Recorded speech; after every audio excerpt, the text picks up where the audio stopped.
ఇంతటి గొప్ప అవకాశాన్ని కల్పించిన మన కన్న తండ్రి అయిన దేవునికి కృతజ్ఞతాస్తుతులు చెల్లించుకుంటూ తండ్రి అయిన దేవుణ్ణి ఆరాధించడానికి చేరి వచ్చిన ప్రియ సహోదరి సహోదరులకు అందరికీ మన రక్షకుడైన యేసుక్రీస్తు వారి పేరిట నా హృదయపూర్వక వందనాలు. ఈరోజు గత కొన్ని 2 వారాలుగా మనం ఆలోచిస్తున్న దేవుని రాజ్యంను కూర్చిన విషయాలను మనము ఆలోచిద్దాం. దేవుని రాజ్యంను కూర్చిన సత్యంలో ప్రతి ఒక్కరికి అర్థం కావాల్సిన విషయం, ప్రతి ఒక్కరికి తెలియవలసిన విషయం, దేవుని రాజ్యం అంటే ఏ విధంగా ఉంటుందో, అలాగే అందులో ఉండవలసిన రాజ్య నివాసులు ఎవరైతే ఉన్నారో వారు ఎలా ఉండాలో, ఆ రాజ్యానికి ఉన్న చట్టం ఏంటో, ఇవన్నీ కూడా మనకు అర్థం కావడం, మనం ఆ ప్రకారంగా నడుచుకోవడం చాలా ప్రాముఖ్యమైనది. ఎందుకంటే నిత్యత్వంలోనికి మనం చేరుకోవాలి అంటే, మహాలోకమైన పరలోకంలోనికి మనం చేరుకోవాలి అంటే, క్రీస్తు సంఘముగా పిలువబడుతున్న దేవుని రాజ్యంలో మనం ప్రవేశించుట చాలా అంటే చాలా అవసరమైనది. పరలోకమందున్న దేవుడు భూమి మీద ఉన్న మనలను తన రాజ్యంలోనికి ప్రవేశించే అవకాశాన్ని మొట్టమొదటిగా ఏ విధంగా కల్పించాడు అంటే,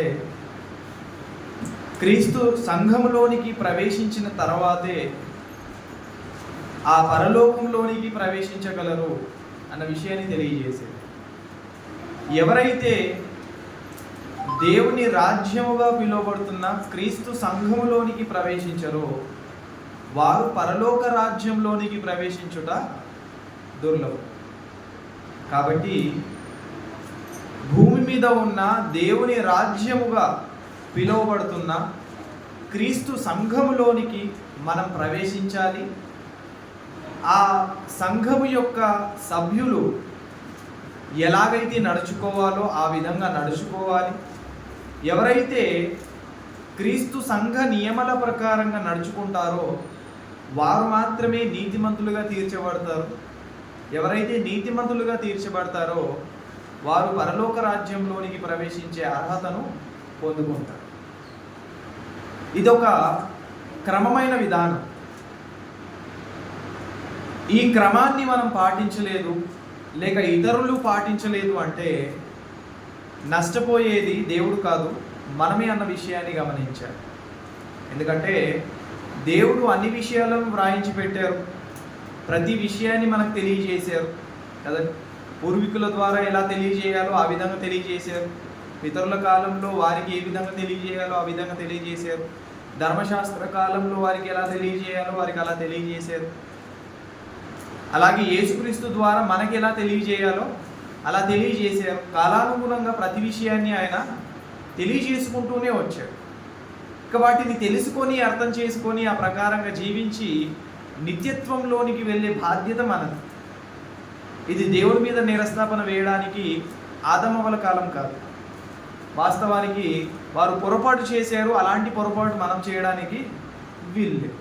పొరపాటు చేసింది, పాపం చేసింది ఆదమవలైతే, ఇదిగో నువ్వు ఇచ్చిన స్త్రీయే ఈ విధంగా చేయడం వల్ల నేను తిన్నాను అన్నాను.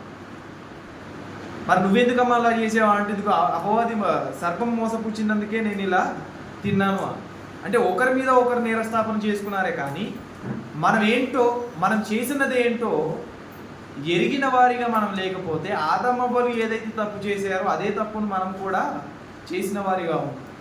బహుశా ఒకవేళ ఆదమవ్వలు అవునండి మేము తప్పు చేసాము మమ్మల్ని క్షమించండి అని వారు వేడుకొని ఉండుంటే కదా, వారు ఏదైనా తోటలో నుండి వెలివేయబడేవారు కారేమో అన్న ఆలోచన మనకు కలుగుతుంది.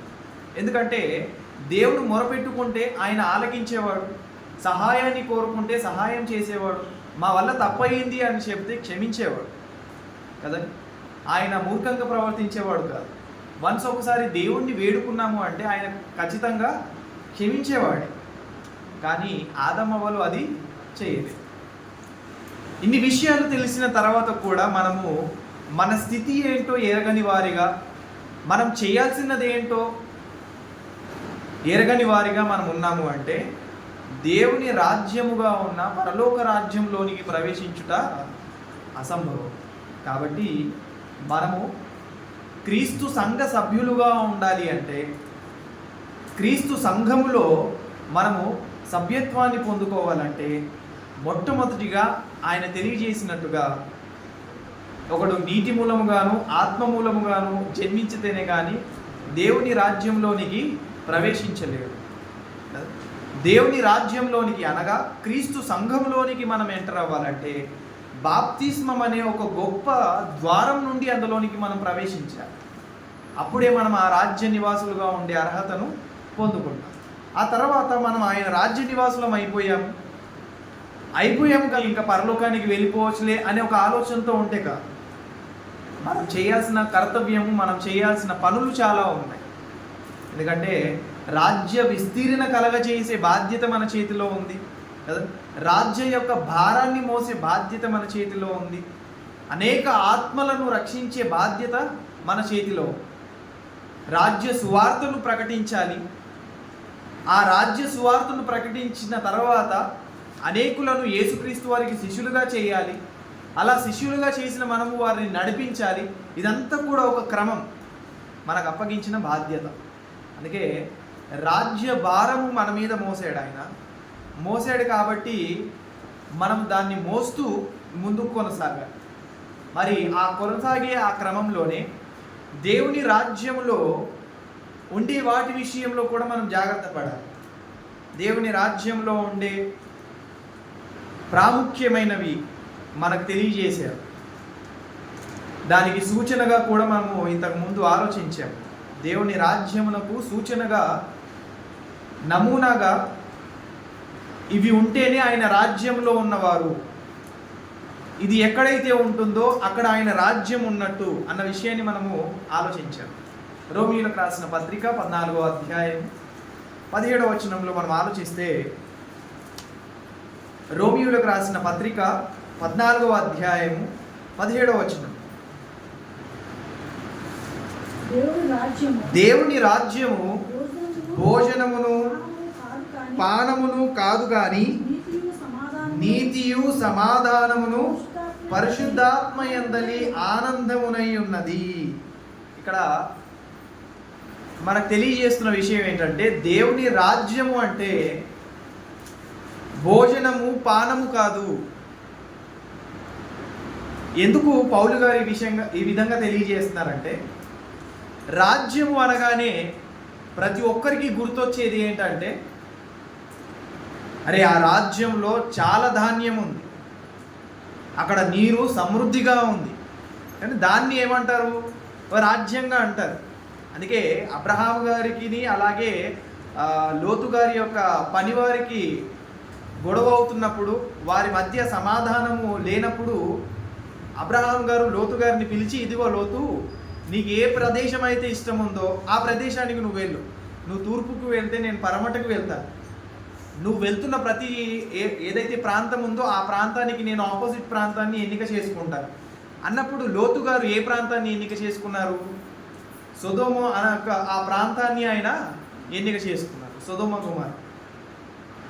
దాన్ని ఎందుకు ఆయన ఎన్నిక చేసుకున్నారు అంటే, ఆ సొదొమ గొమొర్రా అనేది ఆ సమయంలో ఎలా ఉందంటే,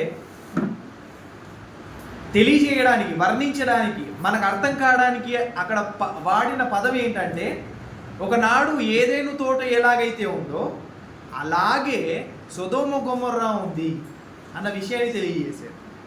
ఇక్కడ అర్థం కావాల్సిన విషయం ఏంటంటే, లోతు గారు ఆ ప్రాంతాన్ని ఎన్నిక చేసుకోవడానికి ముఖ్య కారణమే అక్కడ నుండి ప్రవహిస్తున్న నీరు చాలా మంచిది, అలాగే అక్కడ పండుతున్న పంట కూడా చాలా మంచిది, అది అభివృద్ధి చెందిన ప్రాంతం కదా. అంటే ఎక్కడైతే సమృద్ధిగా ధాన్యం ఉంటుందో, ఎక్కడైతే సమృద్ధిగా నీరు ఉంటుందో, మనము జీవనాన్ని కొనసాగించడానికి ఎక్కడైతే వాడుకగా ఉండే వస్తువులు ఉంటాయో అది ఒక గొప్ప రాజ్యముగా పిలువబడుతుంది కదా. ఒక సమయంలో కానాన్ అంతా కూడా కరువు వచ్చేసింది, కానీ ధాన్యం మాత్రం ఎక్కడ ఉంది? కానాన్ అంతా కూడా కరువు వచ్చేసింది, ధాన్యం ఎక్కడ ఉంది? ఐగుప్తు దేశంలో. అంటే ఆ సమయానికి గొప్ప రాజ్యముగా పిలువబడుతున్న ఐగుప్తు రాజ్యంలో సమృద్ధిగా ఉన్నది ఏంటి? ధాన్యం. అంటే ఎక్కడైతే సమృద్ధిగా ఆహారం దొరుకుతుందో, త్రాగడానికి నీరు దొరుకుతుందో ఆ ప్రాంతం అంతా కూడా ఎలా ఉండేదంటే గొప్పగా ఉండేది. అది ఒక గొప్ప రాజ్యముగా పిలువబడేది. ఈ విధంగా మనుషులందరూ కూడా ఆలోచించేది ఏంటంటే నీరు ఎక్కడైతే ఉంటుందో అది మంచి ప్రదేశము, ఆహారం ఎక్కడైతే లభిస్తుందో అది మంచి ప్రదేశము, అది ఒక మంచి రాజ్యముగా ఎన్నిక చేసుకునేవారు. కాబట్టి మన హైదరాబాద్ని గురించి కూడా మనం ఆలోచిస్తే కదా, హైదరాబాద్కి రెండు ముఖ్యమైన ప్రాంతాలు, అనగా ఇప్పుడున్న సిచ్యువేషన్ కాదు, రాజుల కాలంలో ఉన్న సిచ్యువేషన్. ఒకటి గోల్కొండ, ఆ తర్వాత చార్మినార్. చార్మినార్ అనేది ఆ టైంలో న్యూ సిటీ, కానీ అంతకుముందు ఉన్న ఓల్డ్ సిటీ ఏది అంటే గోల్కొండ. ఎందుకంటే రాజు యొక్క సామ్రాజ్యం గోల్కొండలో ఉండేది. అయితే కొత్తగా నిర్మిస్తున్న ఆ కొత్త నగరం ఏదైతే ఉందో అదే చార్మినార్. ఆ చార్మినార్ అక్కడ కట్టడానికి, అలాగే గోల్కొండలో ఆ కోటను అలా నిర్మించడానికి గల ముఖ్య కారణమే ఏంటంటే ఆ రెండు ప్రాంతాలకు చేరువుగా ఉన్నదే ఏంటి అంటే మూసీ నది. అర్థమైందా? అంతకుముందు మూసీ నది అనేది చాలా గొప్పగా ఉండేది, మంచినీరు ప్రవహించేది. వాస్తవానికి ఇప్పుడు కూడా మంచినీరే ప్రవహిస్తుంది, కానీ అంతకంటే మంచిగా ఉండేది. ఈ రెండు ప్రాంతాలను, అనగా చార్మినార్ అలాగే గోల్కొండను ఎన్నిక చేసుకోవడానికి, అక్కడే కట్టడానికి ఎందుకు నిశ్చయించుకున్నారంటే నీరు అనేది సమృద్ధిగా ఉంది, న్యూ సిటీ నేను కట్టాలి అన్నప్పుడు అక్కడ నీరు ఖచ్చితంగా ఉండాలి అనేసే ఈ గోల్కొండ ప్రాంతం, ఈ ఏరియా నుండి ఆ చార్మినార్ కట్టే ఆ ప్రాంతంలోనికి వెళ్ళడానికి అప్పుడు మొట్టమొదటిగా కట్టిన బ్రిడ్జే పురాణాపూర్. ఇక్కడ నుండి అక్కడికి వెళ్ళడానికి కట్టిన వంతే ఏంటి అంటే పురాణాపూర్. అక్కడ అది కట్టడానికి, ఇక్కడ ఇది కట్టడానికి గల ముఖ్య కారణమే మూసీ నది. ఇదంతా కూడా ఎందుకు తెలియజేస్తానంటే ఒక సామ్రాజ్యం ఏర్పరచబడాలంటే భోజనము సరిగ్గా ఉండాలి, అలాగే నీరు సరిగ్గా ఉండాలి. దాన్ని ఒక రాజ్యముగా అనేవారు. అందుకే పౌలు గారు కూడా ఇక్కడ తెలియజేస్తున్న విషయం ఏంటంటే దేవుని రాజ్యం అంటే మీరు అనుకున్నట్టుగా, లోకం అనుకున్నట్టుగా, లోకంలో ఉన్న తీరు ప్రకారంగా భోజనమును పానమును కాదు. మరేంటయ్యా అంటే నీతి, సమాధానము, పరిశుద్ధాత్మయందలి ఆనందమే దేవుని రాజ్యం. భోజనము పానము అనేది ఏంటి అంటే ఒక మంచి సౌకర్యము వాతావరణం అన్నమాట. రాజులకు అలాగే ఉండేది. వారికి ఆహారం కొద్దుగా ఉండేది కాదు, త్రాగడానికి నీళ్లు పానము కొద్దుగా ఉండేది కాదు. వారు ఏది త్రాగాలనుకుంటే అది త్రాగేవారు, ఎంత త్రాగాలనుకుంటే అంత త్రాగేవారు. ఈ రాజులను గురించి మనం ఆలోచిస్తే బైబిల్లో సొలొమోను గారి కంటే ఎక్కువగా సౌకర్యాన్ని అనుభవించిన రాజులు ఎవరు కూడా కనిపించారు. అంత గొప్ప సౌకర్యాన్ని ఆయన అనుభవించారు. ఒకసారి ఈ సందర్భంలో రాజుల మొదటి గ్రంథం 4వ అధ్యాయము 22వ వచనాన్ని మనం ఒకసారి ఆలోచిద్దాం. అతని ఆ భోగము, అతని ఆ భోజన బల్ల యొక్క విధానాన్ని ఆయన అక్కడ తెలియజేస్తారు. రాజుల మొదటి గ్రంథం 4వ అధ్యాయం 22వ వచనం. ఒక్కొక్క దినమునకు సొలొమోను భోజనపు సామాగ్రి ఎంత అనగా 600 తూముల సన్నపు గోధుమ పిండియు, 1200 తూముల మొదక పిండియు, క్రొవ్విన ఎడ్డు 10, మిడి ఎడ్లు 10, 20, 100 గొర్రెలను, ఇదియుగాక ఎర్ర దుప్పులు, జింకలు, క్రొవ్విన బాతులు తేబడింది కదండి. ఇక్కడ ఒకరోజు తన భోజనపు బల్లను గురించి మాట్లాడుతున్నారు. ఎవరి భోజనపు బల్ల? రాజైన సొలొమోను గారి యొక్క భోజన బల్లను గురించి మాట్లాడుతున్నారు. ఒక రోజులో వధింపబడేదాన్ని గురించి మాట్లాడుతున్నారు. 100 గొర్రెలు బలి అయ్యేవంట కదా. అంటే ఎంత సమృద్ధిగా ఉండేది, ఎంత విస్తారంగా వారు ఆహారాన్ని సిద్ధపరచుకునేవారు. 1000 తూముల పిండి, 600 తూముల పిండి కదండి, సన్నపు గోధుమ పిండి, ఇదంతా కూడా అంతగా చేయించుకోవడానికి గల కారణం ఏంటంటే ఇంత సమృద్ధిగా ఉన్నాను. అలాగే ఏర్పాటు చేసేవారు, వారు తినేవారు కూడా అలాగే కదా. అంటే రాజ్యము అనగానే భోజనము సమృద్ధిగా ఉండేది, అలాగే పానము కూడా సమృద్ధిగా ఉండేది. అందుకే రాజులలో అంత సౌకర్యాన్ని అనుభవించిన వారు ఎవరు కూడా లేరు. సొలొమోను గారు మాత్రమే అంత గొప్పగా అనుభవించారు. ఇది దృష్టిలో పెట్టుకొనే పౌలు గారు మాట్లాడుతున్నారు, దేవుని రాజ్యం అంటే మీరు అనుకున్నట్టుగా ఈ లోకంలో ఉన్న రాజ్యాన్ని చూసినట్టుగా ఆయన రాజ్యం కాదు. ఆయన రాజ్యంలో ఉన్నది ఏంటి అంటే నీతి, సమాధానము, పరిశుద్ధాత్మ యందలి. సొలొమోను గారి యొక్క బల్ల మీద అంత భోజనం అయితే మనకు రాజుగా ఉన్న యేసుక్రీస్తు వారి యొక్క బల్ల మీద అంతగా మనకు విస్తారమైన భోజనం మనకు కనిపించదు. లూకా సువార్త 22వ అధ్యాయము 28, 29 వచనాలలో యేసుక్రీస్తు వారి యొక్క భోజన బల్లను గురించి మాట్లాడతారు. ఎందుకంటే ఆయన కూడా రాజే కదా. ఆ రాజ్యాన్ని గురించి మనం ఆలోచిస్తున్నాం. 22వ అధ్యాయము 28, 29 వచనం చూద్దాం.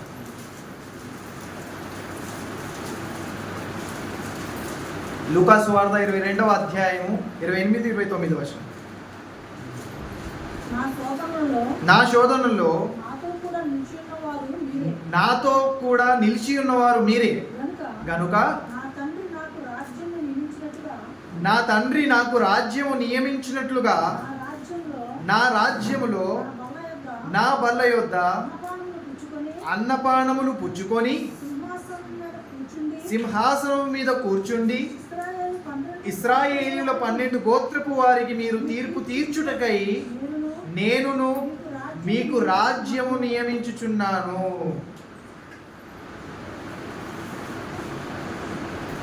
సొలొమోను గారి యొక్క భోజనపు బల్ల ఉంది, అక్కడ ఆయన కూడా రాజే. ఇక్కడ యేసుక్రీస్తు వారి యొక్క భోజనపు బల్ల కూడా ఉంది, ఇక్కడ ఈయన కూడా రాజే. కానీ అంత సమృద్ధిగా వారు తిన్నారా? 100 గొర్రెలను కోసుకొని తిన్నారా? అంత భోజనాన్ని ఆయన వారికి పెట్టారా? లేదు. రొట్టె విరిచారు, ఇదిగో ఇది నా శరీరము, ఇది మీరు తినండి. ద్రాక్ష రసాన్ని చూపించి ఇదిగో ఇది నా రక్తం అనేసి వారికి ఇచ్చారు. అంటే ఆ రాజుకి ఈ రాజుకు వ్యత్యాసం ఉంది. ఆ రాజు భోజనపు బల్లకు ఈ రాజు భోజనపు బల్లకు వ్యత్యాసం ఉంది. ఇలాగే భావించి కొరంతిలో ఉన్నవారు ఏం ఆలోచించారంటే, అరే రాజ్యం అంటే ఇదే కదా, ఎంత పడితే అంత తినొచ్చు, ఎంత పడితే అంత తాగొచ్చు అన్నట్టుగా వెనుకున్న వారి గురించి ఆలోచించకుండా వీరేం చేస్తున్నారంట కదండి, ఎంత పడితే అంత తినేస్తున్నారంట, ఎవరి గురించి ఆలోచించకుండా. అప్పుడు యేసుక్రీస్తు వారి హెచ్చరిక విషయాలు తెలియజేశారు. ఇది ఆయన శరీరం, ఇది ఆయన రక్తం, ఇది ఆయన భోజనం వల్ల. కాబట్టి ఆయన భోజనంలో కూర్చున్న మీరు వెనుకున్న వారి గురించి ఆలోచించేవారిగా ఉండాలి. మనకి ఎంత పడితే అంత తినేద్దాము అనే ఒక ఆలోచనతో మీరు ఉండకూడదు. ఈ విషయాన్ని అలా తెలియజేయడానికి గల కారణం ఏంటంటే, దేవుని రాజ్యం అంటే భోజనము పానము కాదు, తినడము త్రాగడము కాదు. ఆయన రాజ్యం అంటే నీతి, సమాధానము, పరిశుద్ధాత్మ యందలి ఆనందం. ఇది మైండ్లో పెట్టుకొని మనము దేవుని రాజ్యంలో దేవుని రాజ్య నివాసులుగా ఉన్నవారమైతే మనలో నీతి ఉందా? మనలో సమాధానం ఉందా? పరిశుద్ధాత్మ యందలి ఆనందాన్ని అనుభవించిన వారిగా మనం ఉన్నామా? ఒకవేళ అలా లేకపోతే ఆయన రాజ్య నివాసులుగా ఉండడము అసాధ్యం. నీతిని గూర్చి మనం ఆలోచిస్తే మత్తయి సువార్త 5వ అధ్యాయం 20వ వచనంలో మాట్లాడుతూ, మత్తయి సువార్త 5వ అధ్యాయము 20వ వచనంలో కొందరు నీతి ఎలా ఉందో తెలియజేస్తున్నారు, ఎలా ఉండకూడదో జ్ఞాపకం చేస్తున్నారు. శాస్త్రుల నీతి కంటేను పరిసయ్యుల నీతి కంటేను మీ నీతి అధికము కాని ఎడల మీరు పరలోక రాజ్యంలో ప్రవేశింపనేరని మీతో చెప్పుచున్నాను. ఏమంటున్నారు ఇక్కడ? శాస్త్రుల నీతి కంటేను పరిసయ్యుల నీతి కంటేను మీ నీతి అధికము కాని ఎడల అంటే వారి నీతి కంటే మీ నీతి ఎలా ఉండాలి? అధికముగా ఉండాలి, గొప్పగా ఉండాలి. ఎందుకంటే వారి నీతి దేవుని రాజ్యానికి అనుకూలంగా ఉన్నది కాదు. వారి నీతి దేవుని రాజ్యానికి అనుకూలంగా ఉన్నది కాదు. వారికి మించిన నీతి మీలో ఎప్పుడైతే ఉంటుందో అప్పుడు వారేమవుతారంట? పరలోక రాజ్యంలోనికి ప్రవేశించే అర్హతను సంపాదించుకుంటారు. మరి ఈ శాస్త్రుల నీతి, పరిసయ్యుల నీతి ఎలాంటిది కదా? వీరి నీతి ఎలాంటిదో అదే మత్తయి సువార్త 23వ వచనంలో తెలియజేస్తారు.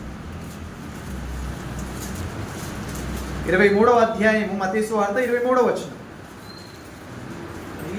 మరియు అయ్యో వేషధారులైన శాస్త్రులారా, పరిసయ్యులారా, మీరు పుదీనాలోను, పోపులోను, జీలకర్రలోను 10వ వంతు చెల్లించి ధర్మశాస్త్రములో ప్రధానమైన విషయములను అనగా న్యాయమును, కనికరమును, విశ్వాసమును విడిచిపెట్టి తిరిగి వాటిని మానక వీటిని చేయవలసి ఉండెను. అందులైన మార్గదర్శకులారా, దోమ లేకుండునట్లు మీరే. ఇక్కడ వారి నీతిని గూర్చి తెలియజేస్తున్నారు. నీతి అంటే వారి యొక్క దృష్టిలో ఏముందంటే 10వ వంతు చెల్లించడం కదా. సోంపులోను, జీలకర్రలోను వీటిలో 10వ వంతు చెల్లించడమే నీతి అనుకున్నారు. అప్పుడు యేసుక్రీస్తు వారు ఏమంటున్నారు? అయ్యో వేషధారులైన శాస్త్రులారా. అంటే వీరు 10వ వంతు చెల్లించినంత మాత్రాన మేము గొప్పవారము, మేము నీతిమంతులము, మేము నీతినే కొనసాగిస్తున్నాము అనే ఒక ఆలోచనలో ఉన్నారు. అది కాదు. అది చేస్తూనే మీలో ఉండవలసింది ఏంటో తెలుసా? ఏముండాలి అక్కడ? న్యాయము ఉండాలి, కనికరము ఉండాలి, విశ్వాసం ఉండాలి. వీటిని విడిచిపెట్టకుండా మీరు అది చేయాలి. కానీ మీరు ఏం చేశారు? న్యాయాన్ని విడిచిపెట్టేశారు, అన్యాయం వైపు పరిగెడుతున్నారు. కనికరాన్ని విడిచిపెట్టేశారు, ఎవరిని తొక్కేయాలని ఆలోచిస్తున్నారు. విశ్వాసాన్ని విడిచిపెట్టేశారు, అవిశ్వాసులుగానే వీటిని అన్నిటిని మీరు ఏం చేస్తున్నారు? సమర్పించడానికి సిద్ధంగా ఉన్నారు. అంటే వీరి నీతి ఈ విధంగా ఉంది, సమర్పించడం మట్టుకే. ఇక మనసు ఎలా ఉందో అవసరం లేదు కదా. మేము ఇచ్చేసాము, అయిపోయింది, ఇక గొప్పవరం అయిపోయాము, ఇక ఇచ్చేసాము, మేము నీతిమంతులమే అనే ఒక ఆలోచనలో ఉన్నారు. అలాగే కదండి, ఒక వ్యక్తి ప్రార్థన చేస్తున్నాడు, అదిగో ఇదిగో ఈ సుంకరిలాగా నేను లేను, నేను మంచిగా బలి ఇస్తున్నాను, 10వ వంతు ఇస్తున్నాను, అన్నీ చేస్తున్నాను, కానీ ఈ సుంకరిలాగా నేను లేను. అదెందుకు మరి? అన్నీ చేస్తున్నావు, బాగానే ఉంది, కానీ అతని మీద ఎందుకు ఈర్ష? అతనిలా నేను లేనని పోల్చుకోవడం ఎందుకు కదా. అంటే వీరి యొక్క నీతి ఎలాంటిది అంటే ఇతరులతో పోల్చుకునేది. వాడికంటే నేను గొప్పవాడిగా ఉన్నానా, ఓకే పరలోకానికి వెళ్ళిపోతాను అన్న ఫీలింగ్లో ఉండేవారు. వాడికంటే ఎక్కువ నేను ఇచ్చానా, ఓకే నేను ఇచ్చేసినట్టే, పరలోక రాజ్యం నాదే ఇంకా అనే ఆ ఫీలింగ్లో ఉండే నీతి వీరు. అది కాదు. ఇదిగో నీలో కనికరం ఉండాలి, నీలో న్యాయం ఉండాలి, అలాగే విశ్వాసము నీలో ఉండాలి. అప్పుడు ఈ కార్యము చేసినప్పుడు నీకు ఫలితం ఉంది. అంటే అందుకే చెప్పారు, శాస్త్రుల నీతి కంటేను పరిసయ్యుల నీతి కంటేను మీ నీతి అధికము కాని ఎడల పరలోక రాజ్యంలోనికి మీరు ప్రవేశించలేరు. వారు వేషధారులుగా ఉంటూ నీతిని కనపరిచేవారు. పైకి మాత్రమే వారు నీతిని కనపరిచేవారు, కానీ లోన మాత్రమే ఎలా ఉంది వారికి? ఎప్పుడు ఎవరిని తొక్కేయాలన్న ఒక ఆలోచనతో ఉన్నారు కదా. యేసుక్రీస్తు వారిని తొక్కేయడానికి ఎవరు ప్రయత్నించారు? ప్రతిసారి ఆయనను చంపేయాలని ఒక ఆలోచనతో ఎవరున్నారు? వీరే కదా, శాస్త్రులు పరిచయలే కదా ఆయన మీద విరుచుకుపడుతూ ఉన్నారు ప్రతిసారి. అంటే మాకంటే ఈయన గొప్పవాడైపోతున్నాడు, మాకంటే గొప్ప విషయాలు ఈయన చెప్పేస్తున్నాడు, అంటే అందరూ ఈయననే ఎన్నిక చేసుకుంటారు, మాకంటూ ఏ గుర్తింపు లేదు అని ఒక బాధతోనే ఆయన మీద విరుచుకుపడ్డారు. ఇదంతా కూడా వీళ్ళలో పెట్టుకొని ఈ యేసే క్రీస్తు అన్న విషయాన్ని వీరు గమనించలేకపోయారు. ఈయన మాకంటే గొప్పవాడైపోతున్నాడు అన్న ఒక భావంలో ఉండిపోయి అరే ఈయనే రక్షకుడు అన్న విషయాన్ని మర్చిపోయారు. బాప్తిసం ఇచ్చి యోహాను గారు, ఇదిగో నేను ఆయనను కాదు కదండి, ప్రజలందరూ కూడా ఆయనను గూర్చి గొప్పగా అనుకుంటున్నారు, గొప్పగా మాట్లాడుకుంటున్నారు. అప్పుడు బాప్తిస్మం ఇచ్చి యోహాను గారు చెప్పిన మాట ఏంటంటే, నేను అతని కంటే గొప్పవాడను కాదు, ఆయనే నాకంటే గొప్పవాడు, నేను ఆయనను గురించి చెప్పడానికి వచ్చాను, కనుక ఆయనను మాత్రమే మీరు వెంబడించండి అన్నారు. కానీ వీరు ఎలాంటి వారు? యేసును వెంబడించకండి, మమ్మను వెంబడించండి, యేసు మాట వినకండి, మా మాట వినండి అనే నీతిని కొనసాగించేవారు ఈ శాస్త్రులు, పరిసయ్యులు. అందుకే అన్నారు, వారి కంటే మీ నీతి ఎలా ఉండాలి? అధికముగా ఉండాలి, అప్పుడే ఆయన రాజ్యంలోనికి ప్రవేశించే అర్హతను పొందుకుంటారు. కాబట్టి మన నీతి వారి కంటే గొప్పగా ఉండేలా చూసుకోవాలి. కొరింథీయులకు రాసిన 2వ పత్రిక 5వ అధ్యాయము 21వ వచనంలో తెలియజేస్తున్న మాటను ఒకసారి ఆలోచిద్దాం. కొరింథీ వారికి రాసిన 2వ పత్రిక 5వ అధ్యాయము 21వ వచనం. ఎందుకనగా మనం ఆయన యందు దేవుని నీతి అగునట్లు పాపమెరుగని ఆయనను మన కోసము ఆయన ఏ విధంగా చేశారంట? పాపముగా చేశారంట కదండి. అసలు ఏ పాపం ఎరుగని ఆయనను పాపిగా నిలవబెట్టడానికి గల కారణం ఏంటంట? మనము నీతి గలవారిగా ఉండడానికి. దేవుని నీతి మనలను నీతిమంతులుగా తీర్చడానికి, నీతిమంతుడిగా ఉన్న యేసుక్రీస్తు వారిని ఏం చేసింది కదా? పాపిగా నిలవబెట్టి. అది దేవుని రాజ్యంలో ఉండని. అంటే ఆయన నష్టపోయి మనల్ని ఏం చేశాడు? ఆయన బాగుపరిచాడు.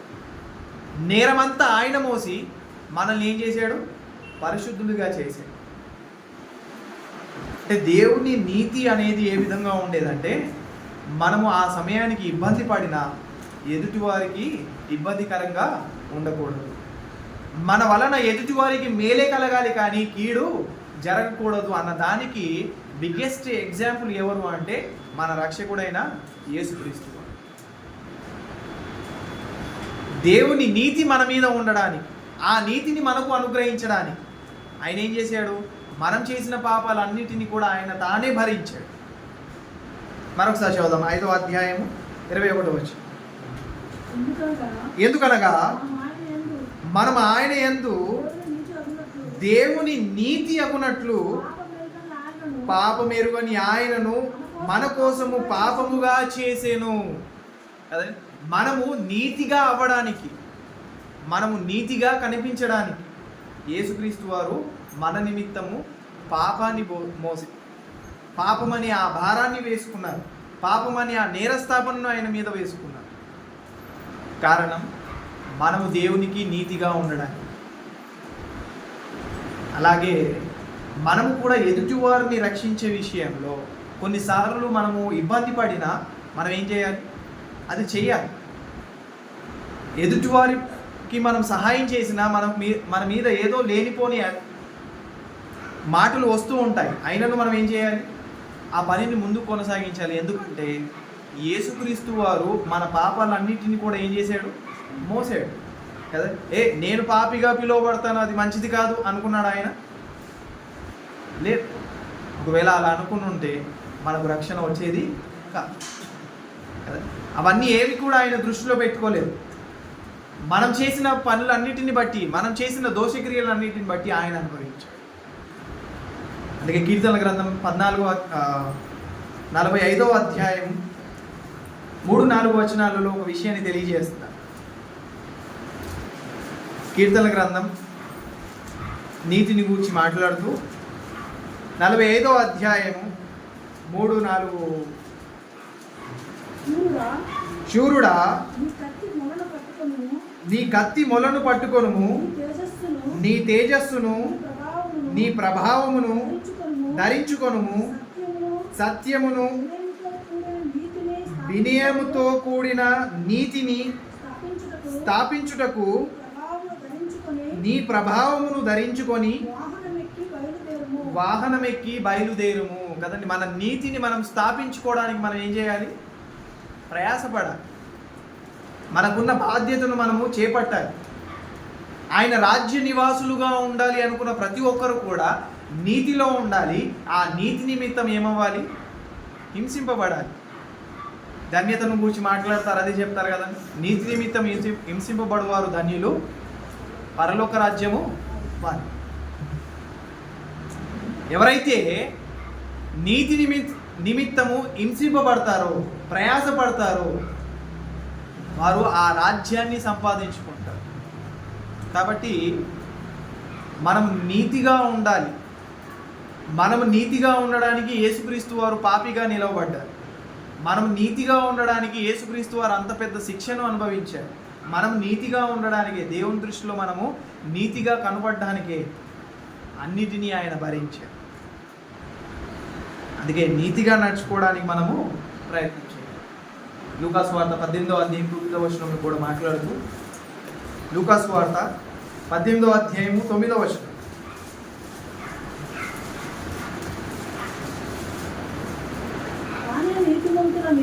తామే నీతిమంతులమని తమ్మును నమ్ముకొని ఇతరులను తృణీకరించు కొందరితో ఆయన ఈ ఉపమానము చెప్పెను. ప్రార్థన చేయుటకై ఇద్దరు మనుషులు దేవాలయంలోకి వెళ్ళిరి కదండి. ఆ సందర్భం అంతా కూడా మనము ఎన్నోసార్లు ఆలోచించాం.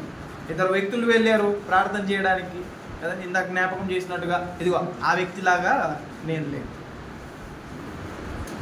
అంటే, ఈ వ్యక్తి ఎలా భావిస్తాడు అంటే, నేనే నీతిమంతుణ్ణి, నేను చేసేది నీతి అని ఆ భ్రమలో ఉంటాడు. కానీ వాస్తవానికి ఆ ఇద్దరిలో ఎవరు నీతిమంతులు, ఎవరు నీతిగా ఉన్నవారు కదా? ఆకాశము వైపు కన్నులెత్తి చూడడానికి కూడా ధైర్యము చాలని ఆ సుంకరే నీతిమంతుడు. ఇక్కడ గొప్పలు చెప్పుకుంటున్న ఇతను ఏమయ్యాడు కదా? నీతిమంతుడిగా లేకపోయాడు. ఎందుకంటే అతని స్వభావమే ఎలా ఉందంటే, నేనే నీతిమంతుడను, నాకంటే గొప్పవారు ఎవరు లేరు అంటే, ఈ లోకంలో ఉండే ఈ ఆలోచనలోనే ఉన్నాడు కదా. లోక రీతిగానే ఆలోచించే మెంటాలిటీ ఆ వ్యక్తికి ఉంది. జీవకుటుంబం అది లోక సంబంధమైనది. తనలో తానుకున్న జీవకుటుంబం ఏంటంటే, నేనే నీతిమంతుడని, ఇంకెవరు కూడా నీతిమంతులు కాదు. కానీ యేసుక్రీస్తు వారు ఆయనలో ఉన్న నీతి మనలోనికి తీసుకొని రావడానికి శిక్షణ అనుభవించాడు. ఆయనలో ఉన్న నీతిని మనలో చూడడానికి బాధను అనుభవించాడు. అది కూడా ఆయన ఏ పోస్టులో ఉన్నవాడు అండి? ప్రయాసపడే పోస్టులో ఉన్నవాడా, ఇబ్బంది పడే పోస్టులో ఉన్నవాడా? కాదు, రాజుగా ఉన్నవాడు ఆయన. రాజుగా ఉన్న ఆయన ప్రజలందరి నిమిత్తం ఏం పడ్డాడు? శ్రమ పడ్డాడు. అంటే దేవుని రాజ్యంలో ఉండే నీతి ఏదైతే ఉందో అది పర్ఫెక్ట్గా యేసుక్రీస్తు వారు కనుపరిచారు. అలా ఆయన రాజ్య నివాసులుగా ఉండాలనుకున్న ప్రతి ఒక్కరిలో ఉండవలసిన నీతి ఈ విధంగా ఉండాలి. కొరింథీ వారికి రాసిన 2వ పత్రిక 8వ అధ్యాయము 1-4 వచనాల్లో తెలియజేస్తున్న మాటను ఒకసారి ఆలోచిద్దాం. కొరింథీ వారికి రాసిన 2వ పత్రిక 4వ అధ్యాయము, క్షమించండి 8వ అధ్యాయము 1-4 వచనాలు. సహోదరులారా, మాసిదోనియా సంఘమునకు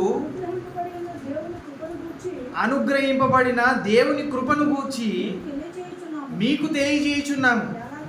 ఎలాగనగా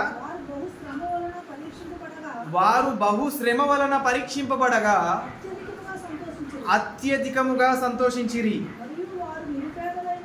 మరియు వారు నిరుపేదలైనను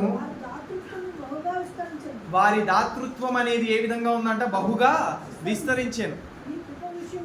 ఈ కృప విషయంలోను, పరిశుద్ధుల కొరకైన పరిచర్యలో పాలు పొందే విషయంలోను మనఃపూర్వకముగా మిమ్మును వేడుకొనుచు, వారు వారి సామర్థ్యం కొలదియే కాక సామర్థ్యములకు మించిగా వారు ఏం చేశారు? ఇచ్చిరని మీకు సాక్ష్యం ఇచ్చుచున్నాను కదండి. నీతిని కొనసాగించాలి, నీతిని జరిగించాలి. ఏంటి నీతి అంటే, ఇదిగో నీకు లేకపోయినా, ఒకవేళ ఎదుటి వారికి లేకపోతే వారికి నువ్వేం చేయాలి? షేర్ చేయాలి కదా. మన దగ్గర కొంత ఉంది, ఎదుటి వారికి మొత్తం లేదు, కాబట్టి మనం ఏం చేయాలి? మనలో ఉన్న కొంత భాగాన్ని వారికి ఇచ్చేవారిగా ఉండాలి. కానీ మాసిదోనియా ఉన్న ఈ ప్రాంతంలో ఉన్న క్రీస్తు సంఘపు వారు ఎలా ఉన్నారు? సామర్థ్యము కొలదియే కాక సామర్థ్యమునకు మించి వారు ఏం చేశారు? ఇచ్చారు. ఎందుకంటే నీతిని జరిగించాలి కదా, ఎవరికి ఇబ్బంది కలగకూడదు, ఎవరికి ఎలాంటి ప్రాబ్లం ఉండకూడదు కదా. అంటే నీతి నిమిత్తం వారు ఆలోచించి ఆ సమయంలో వారికి లేకపోయిన ఎదుటి వారికి పెట్టే మెంటాలిటీ కలిగిన వారిగా ఉంటారు. ఎవరో తెలుసా? దేవుని రాజ్యంలో ఉన్న రాజ్య సభ్యులు. వారు ఆలోచిస్తారు ఏమని అంటే, ఇదిగో దేవుని రాజ్య నివాసులుగా ఉన్న వీరికి ఏదైనా కొదువుగా ఉంటే వాటిని ఏం చేయాలి? పెట్టేవారిగా మనం ఉండాలి కదా. మొదటి శతాబ్దంలో ఉన్న క్రైస్తవులు మొట్టమొదటిగా 3000 మంది చేర్చబడిన ఆ సమయంలో వారు ఆలోచించినది కూడా అదే. వారి చిరస్థిరాస్తులను అమ్మేసి ఏం చేశారు? తీసుకొని వచ్చి అపోస్తుల పాదాలు పెట్టేశారు. అక్కరగా ఉన్న వారికి అందరికీ పంచిపెట్టేయండి అన్నారు.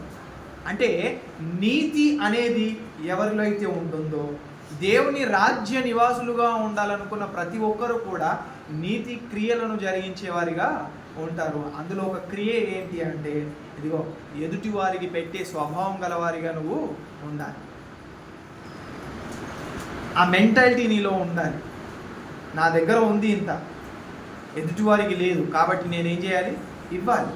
అదే కదండి నిన్ను వల్లే నీ పొరుగువాన్ని ప్రేమించడం అంటే. మన దగ్గర ఉన్న భాగాన్ని మనం పంచిపెట్టేవారిగా ఉండాలి, ఇతరులకు ఇచ్చేవారిగా ఉండాలి, సహాయంగా మనం ఉండాలి, సహకారులుగా ఉండాలి. అప్పుడు మన పేరేమవుతుంది? జీవగ్రంథంలో వ్రాయబడుతుంది. ఆ సహకారుల పేర్లు ఎక్కడ ఉంటాయి? జీవగ్రంథంలో వ్రాయబడతాయి. అంటే నీతి నిమిత్తము మనము మన సంపద ఖర్చు పెట్టినా, మన ప్రాణాన్ని ఖర్చు పెట్టినా అదేమవుతుంది? ఒకరోజు ఖచ్చితంగా మనకు నూరంతలుగా ఫలిస్తుంది. కాబట్టి మనము నీతిని కొనసాగించే వారిగా ఉండాలి. ఒకసారి చివరిగా ఎఫెసీయులకు రాసిన పత్రిక 4వ అధ్యాయము 27-28 వచనాలను చూసుకొని ముగించుకుందాం. ఎఫెసీయులకు రాసిన పత్రిక 4వ అధ్యాయము 27-28 వచనాలు. అపవాదికి చోటివ్వకుడి, దొంగిలవాడు ఇక మీదట దొంగిలక అక్కర కలిగిన వారికి పంచిపెట్టుటకు వీలు కలుగు నిమిత్తము తన చేతులతో మంచి పని చేయించు కష్టపడవలెను. ఏం చేయాలంట? దొంగిలేవాడు ఇక మీదట దొంగిలకూడదు. తన కష్టార్జితాన్ని తాను అనుభవించాలి. తనకున్న శక్తిని బట్టి తాను పని చేసుకొని బ్రతకాలి. అక్కరగా ఉన్నవారికి ఏం చేయాలి? పంచిపెట్టాలి కదా. అక్కరగా ఉన్నవారు ఎవరైతే ఉన్నారో వారందరికీ మనం ఏం చేయాలి? పంచిపెట్టేవారిగా ఉండాలి. మనం సంపాదించేవారిగా ఉన్నాం. అక్కరగా ఉన్నవారు చాలామంది ఉంటారు. వారికి ఏం చేయాలి? మనం పంచిపెట్టేవారిగా ఉండాలి. అది కదా నీతి అంటే. శాస్త్రులు నీతిలో ఎలాగైతే ఉందో, పరిసయ్యుల నీతి ఎలాగైతే ఉందో, ఎప్పటికప్పుడు దోచుకునేవారిగా, ఎప్పటికప్పుడు కన్నం వేసేవారిగా ఉన్నాము అంటే మన నీతి ఎప్పటికి కూడా అధికము కాదు. దేవుని కార్యక్రమానికైనా, అలాగే సహోదరుల నిమిత్తమైన, సంఘము నిమిత్తమైన, సమాజము నిమిత్తమైన మనము అక్కరగా ఉన్నవారికి పంచిపెట్టేవారిగా ఉంటే అప్పుడు మనం ఏమవుతాము అంటే నూరంతలుగా ఫలించే అవకాశాన్ని సంపాదించుకుంటాం. కాబట్టి నీతి అనగా దేవుని రాజ్యంలో ఉన్న నీతి ఏదైతే ఉందో అది మనం జరిగించేవారిగా ఉంటాయి. అప్పుడే ఆయన రాజ్య నివాసులుగా ఉండే అవకాశాన్ని సంపాదించుకుంటాం. ఆ తర్వాత సమాధానము, పరిశుద్ధాత్మ యందలి ఆనందం, అది తర్వాయి భాగంలో నెక్స్ట్ వీక్ ఆలోచించడానికి మనం ప్రయత్నం చేయాలి. కాబట్టి ఈరోజు మనం తెలుసుకున్న నీతి ఏదైతే ఉందో అది నిజంగానే మనము యథార్థముగా కొనసాగిస్తున్న వారిగా ఉన్నామా లేదా మనం ఆలోచించాలి. ఎందుకంటే ఆయన రాజ్యంలో ఉండాలి కదా, మనం ఆయన రాజ్య సంబంధులుగా ఉండాలి కదా, ఆయన రాజ్య నివాసులుగా ఉండాలి కదా. కాబట్టి ఆ చట్టాన్ని ఖచ్చితంగా పాటించాలి. ఆ సూచన మనకు కనిపించాలి. ఎదుటివారు మనల్ని చూసినప్పుడు మీరు నిజంగానే క్రైస్తవులు అని ఎలా తెలియబడుతుంది? మన నీతి క్రియలను బట్టే కదా, మన సత్క్రియలను బట్టే కదా అన్యజనులు తండ్రి అయిన దేవుని మహిమపరుస్తారు కదా. అంటే వారు మహిమపరచాలంటే మనం ఏం చేయాలి? సత్క్రియలు చేయాలి. మన సత్క్రియలను చూసి వారు దేవుని మహిమపరుస్తారు. అప్పుడు మనం దేవుని మహిమపరిచిన వారు. కాబట్టి దీని విషయంలో జాగ్రత్త పడుతూ నీతిగా జీవించడానికి మనం ప్రయత్నించాలి. అందరికీ